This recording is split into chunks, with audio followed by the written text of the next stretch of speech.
Good morning students. बेटा this is your lecture number 23rd. Okay, and I think शायद आपका second last lecture है ये शायद इस चैप्टर का. हो सकता है हम कल कंप्लीट कर दें इसको. तो see, today I am going to explain you structure of nephron. Okay, but before discussing this topic I would like to say something to all of you. बेटा please please please attend your doubt class. बहुत ही कम student जो है doubt class attend कर रहे हैं. ठीक है, मान लीजिए आपको अगर डाउट क्लास आपको कोई डाउट नहीं है तो एटलीस्ट आपके अटेंडेंस जरूर लगाएं. ठीक है, ताकि हमें पता रहे कि हाँ बच्चा रिस्पॉन्स कितना कर रहा है. ठीक है, तो इस चीज को माइंड में रखो. अच्छा, हमने अब तक क्या पढ़ा है बेटा? एक्सक्रीशन में हमने ह्यूमन एक्सक्रीटरी सिस्टम पढ़ा था और हमने पढ़ा कि ह्यूमन एक्सक्रीटरी सिस्टम कैसा होता है. आपका जो है 4 पार्ट्स होते हैं, 4 कंपोनेंट्स होता है. अ पेयर ऑफ किडनी, ठीक है, bean shaped reddish brown colour की किडनी होती है. ठीक है, कहाँ प्रेजेंट होती है? They are present at the dorsal side in the lower abdominal cavity. ठीक है, एब्डोमिनल कैविटी के नीचे वाले हिस्से में पीछे की तरफ होती है. क्लियर? ठीक है, इसके अलावा आपने पढ़ा है कि जो है kidney are bean shaped structures and basically they are comprised of beta some structural unit known as nephron. पूरी की पूरी किडनी एक स्पेसिफिक टाइप के स्ट्रक्चर से बनी हुई है, that is known as nephron. Nephron कोई एक सिंगल सेल नहीं है बेटा. आपने छोटी क्लास में न्यूरॉन पढ़े हैं, टिश्यू के अंदर नर्वस टिश्यू वगैरह पढ़ा है, तो don't get confuse with that word. That word was neuron, वो न्यूरॉन है और ये नेफ्रॉन है. ठीक है, तो दोनों में फर्क है.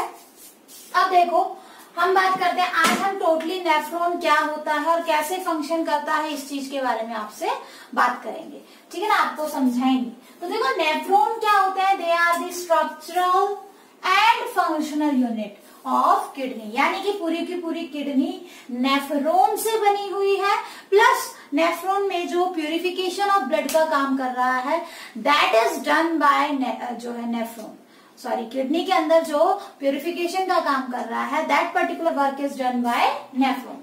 अब देखो each kidney is made up of 1 million nephron. ये चीज ध्यान में रखना. ठीक है, हर किडनी में कितने नेफ्रॉन होते हैं बेटा? लगभग 1 मिलियन नेफ्रॉन होते हैं. ठीक है ना. अब देखो, अब हम नेफ्रॉन का स्ट्रक्चर देखते हैं बेटा. एक बार थोड़ा सा थ्योरेटिकल समझा देती हूँ, उसके बाद हम इसके जस्ट बाद हम डायग्राम भी करेंगे, डायग्रामेटिक व्यू भी लेंगे. बट एक बार समझ लो, एक नेफ्रॉन के 2 हिस्से. ठीक है, वैसे नेफ्रॉन की साइज देखी जाए तो 3 सेंटीमीटर लॉन्ग होगा. ठीक है, 3 सेंटीमीटर लगभग आपकी उंगली जितना लंबा. ठीक है, 3 सेंटीमीटर, लेकिन बहुत ही थिन होता है. 3 सेंटीमीटर लॉन्ग और लगभग 20 to 60 mm in diameter. Diameter काफी कम है. लेंथ तो है इसकी, लंबे लंबे तो होते हैं, लेकिन डायमीटर इसकी कितनी है बेटा? 20 to 60 mm. ठीक है, तो अब देखो हर नेफ्रॉन के 2 हिस्से होते हैं, 2 पार्ट होते हैं. The first one is glomerulus. अभी दिखाएंगे डायग्राम में glomerulus. Glomerulus is a tuft or bunch of capillaries. लगभग 50 कैपिलरीज का क्या होता है? कि नेटवर्क होता है. ठीक है ना, आई बात समझ में? उस बंच को हम ग्लोमेरुलस कह रहे हैं.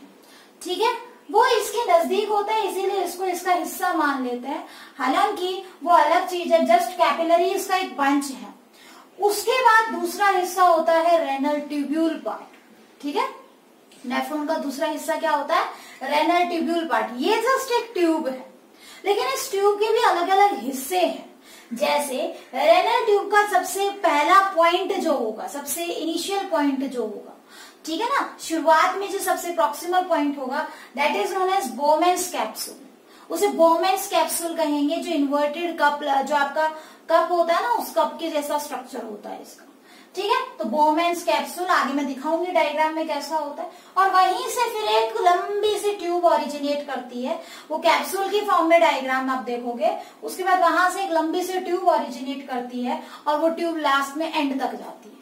ठीक है, उस ट्यूब के अलग अलग हिस्से हैं. वो ट्यूब हाईली कॉइल्ड होती है, इसलिए उसको कॉन्वोल्यूटेड ट्यूब्यूल भी बोलते हैं. ठीक है, तो उसका पहला हिस्सा प्रॉक्सिमल कॉन्वोल्यूटेड ट्यूब्यूल PCT उसके बाद आगे चल के वो कॉन्वोल्यूटेड ट्यूब्यूल ऐसे क्या बनाती है, एक लूप बनाती है, तो उसको बोलते थे लूप ऑफ हेनल, LOH। ठीक है, उसके बाद पीछे का हिस्सा डिस्टल कॉन्वोल्यूटेड ट्यूब्यूल। बेटा अभी मैं लिखवाऊंगी इनकी फुल फॉर्म, आगे लिखवाएंगे। ठीक है, और अल्टीमेटली कलेक्टिंग डक्ट। ठीक है, और इस तरीके से पूरा एक नेफ्रॉन क्या है, कलेक्टिंग डक्ट। हालांकि हम इसको नहीं मानते हैं इसके अंदर, आप स्ट्रक्चर यहाँ तक पढ़ोगे, ये अलग से हिस्सा है। बहुत सारी कलेक्टिंग डक्ट इकट्ठी होती है, सारी की सारी एक पर्टिकुलर जगह पे जाती है, रेनल पेल्विस नाम का जगह होती है, और वहां से फिर जो है सारी रेनल पेल्विस जब मिलती है तो वो आगे चल के कहाँ से आपके यूरेटर के अंदर आके सारा यूरिन एक्युमुलेट कर देती है, और अल्टीमेटली आपका यूरिन जो है यूरेटर कैरी करके कहाँ लेके जाता है, यूरिनरी ब्लैडर में। ठीक है, तो एक बार हम बाय डायग्राम इसको देख लेते हैं कि डायग्रामेटिक फॉर्म में अगर हम इसको देख रहे हैं तो हमें कैसा दिखाई देगा।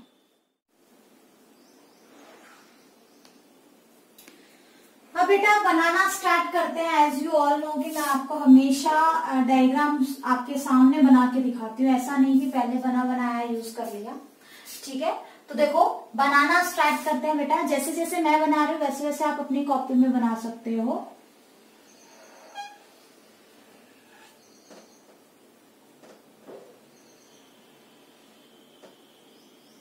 दिस इज बोमेन्स कैप्सूल, ये है आपका बोमेन्स कैप्सूल। ठीक है, और इस बोमेन्स कैप्सूल के अंदर ऐसे करके कैपिलरीज का बन जा रहा है।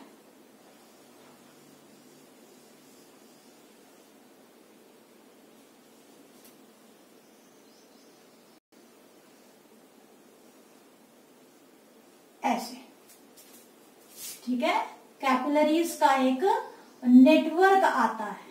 आई बात समझ में, ये ऐसे। ठीक है, ये जो कैपिलरीज का पूरा नेटवर्क यहाँ पे बन रहा है इसको बोलते हैं बेटा ग्लोमेरुलस। क्या बोलोगे, ग्लोमेरुलस। ठीक है, और यहाँ पे ग्लोमेरुलस जहां से एंटर करता है, ठीक है, जहां से ग्लोमेरुलस एंटर करता है उस पर्टिकुलर जगह को हम क्या बोलेंगे, उसको बोला जाएगा आपका एफरेंट आर्टीरियोल। मतलब देखो है ये आर्टरी, ब्लड को लेकर आ रहा है, ऑक्सीजनेटेड ब्लड को लेकर आ रहा है, लेकिन ऑक्सीजनेटेड ब्लड जो है वो जब ग्लोमेरुलस आगे जब नेटवर्क बनना उससे पहले का जो आपकी आर्टरीज हैं वो थोड़ी सी थिक होंगी। ठीक है, और यहाँ पे जो जहां से ब्लड एंटर कर रहा है ना ग्लोमेरुलस में, तो एंटर करने वाले पार्ट को हम एफरेंट से बोलते हैं बायो के अंदर, तो इसीलिए एफरेंट आर्टीरियोल, आर्टरी से भी थिन आर्टीरियोल, याद रखना, मैंने पहले भी बताया जब आपको ब्लड वेसल्स करवाई थी ना वहां पे। ठीक है, और अब जब ये पूरा का पूरा यहाँ नेटवर्क बना के जब वापस से बाहर यहाँ निकलेगा तो उस केस में इसको क्या बोला जाएगा, efferent arteriole. Efferent arteriole, efferent जहां से बाहर निकल रहा है। ठीक है, तो ब्लड आएगा, ठीक है, प्यूरिफाई होने के लिए ब्लड आएगा, वो इसमें से एंटर करेगा एफरेंट आर्टेरियोल में से, उसके बाद पूरे नेटवर्क में वो जो है सर्कुलेट करेगा और अल्टीमेटली इफरेंट आर्टेरियोल से वो बाहर निकलेगा। ठीक है ना, अभी हम आगे इसके बारे में डिस्कस करते हैं कि नेफ्रॉन कैसे काम करता है। और जो ट्यूब्यूल पार्ट है बेटा वो ब्लैक कलर से बना रही हूँ, ये जो रेड पार्ट से आपने देखा है इट इज ऑल ग्लोमेरुलस। अब ये ट्यूब्यूल है, ये जो आपको कप शेप्ड स्ट्रक्चर दिख रहा है इसको बोलते हैं बोमेन्स कैप्सूल। क्या बोलोगे बेटा इसको, बोमेन्स कैप्सूल। अब बोमेन्स कैप्सूल आगे चल के ऐसे ट्यूबुलर स्ट्रक्चर बनाएगा, ऐसे हाईली ट्यूब लाइक स्ट्रक्चर बनाएगा।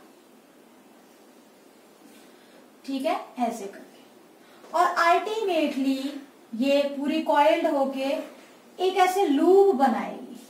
ठीक है, एक लूप बनाएगी जिसका डायमीटर बहुत ही पतला होता है ऊपर वाले के कंपैरिजन में, और ये लूप जो होता है बेटा काफी लेंदी होता है। इसके बेस पे भी फिर आगे हायर क्लास में पढ़ोगे, अलग अलग टाइप के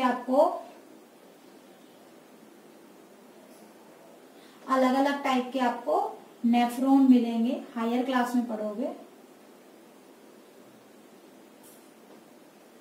और फिर ये ऐसे ट्यूब वाइड हो जाती है, ठीक है। और अल्टीमेटली ये ट्यूब आपकी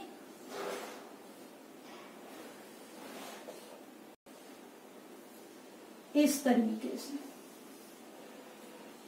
बेटा बुक में देखोगे तो बहुत ही कॉम्प्लेक्स डायग्राम है, समझ में नहीं आएगा, ठीक है। तो आपने ऐसे करना है। दिस इज वन नेफ्रॉन, ये क्या है, एक नेफ्रॉन है। आई बात समझ में, ठीक है। This one is one nephron, एक नेफ्रॉन है बेटा, क्लियर, ठीक है ना। अब ये जो नेफ्रॉन है,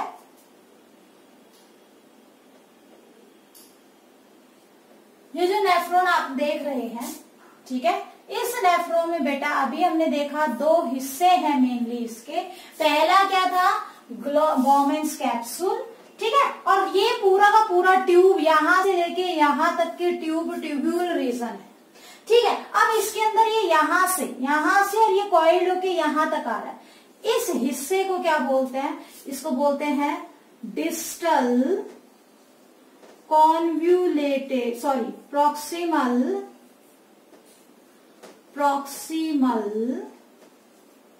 कॉन्व्यूलेटेड ट्यूब्यूल। क्यों बोलते हैं प्रॉक्सिमल, मतलब पहला, ठीक है। बायो में प्रॉक्सिमल वर्ड का मतलब क्या होता है, पहला, एंटीरियर एंड, सबसे पहला है। कॉन्व्यूलेटेड का मतलब कॉइल्ड, और ट्यूब आप समझते हो, तो प्रॉक्सिमल कॉन्व्यूलेटेड ट्यूब्यूल यहां से यहां तक।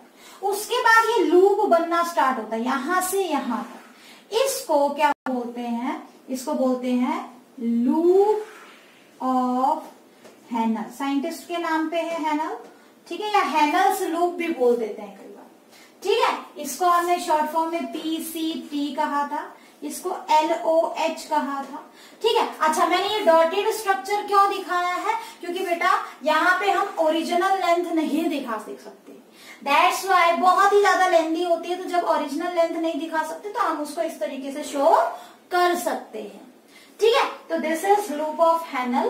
और अब ये आगे जाएगा तो यहां से फिर से जब ये थिकनेस बढ़ी है, इस पूरे हिस्से को क्या कहा जाएगा, distal convoluted tubule, distal convoluted tubule, ठीक है। और अल्टीमेटली ये ट्यूब एक मोटी ट्यूब के अंदर जाके ज्वाइन हो गई। इसको थोड़ा सा और थिक कर देते हैं आपकी समझ के लिए। मोटी ट्यूब में जाके अटैच हो गई। ऐसा ही किसी नेफ्रॉन से इधर जुड़ा होगा, एक और नेफ्रॉन से इधर जुड़ा होगा, एक और नेफ्रॉन से इधर जुड़ा होगा, ऐसे करके, यानी कि ये ट्यूब है जो सभी नेफ्रॉन से सारा का सारा जो कंटेंट है, जो वेस्ट है, वो इकट्ठा कर रही है, कलेक्ट कर रही है। और इसीलिए इसको क्या बोल देते हैं, कलेक्टिंग डक्ट। क्या बोलेंगे इसको, कलेक्टिंग डक्ट, क्लियर, ठीक है। अब देखो क्या होता है, ये तो हो गया स्ट्रक्चर ऑफ नेफ्रॉन। लेकिन अभी यहाँ पे क्या है बेटा, ये जो इफरेंट आर्टेरियोल होती है ना, इफरेंट आर्टेरियोल, आगे चल के ये इफरेंट आर्टेरियोल कैपिलरीज में डिवाइड होती है, बहुत सारी कैपिलरीज बनाती है, ठीक है। और वो कैपिलरीज आपका जो ये ट्यूब्यूल वाला पार्ट है ना, इस ट्यूब्यूल के चारों तरफ एक नेटवर्क बना लेती है, ऐसे करके, ठीक है। एक नेटवर्क बना लेती है, एक जाल सा बना लेती है ये कैपिलरीज। पर्पस मैं आगे समझाऊंगी क्या होता है, क्यों बनाती हैं। और अल्टीमेटली वो यहां से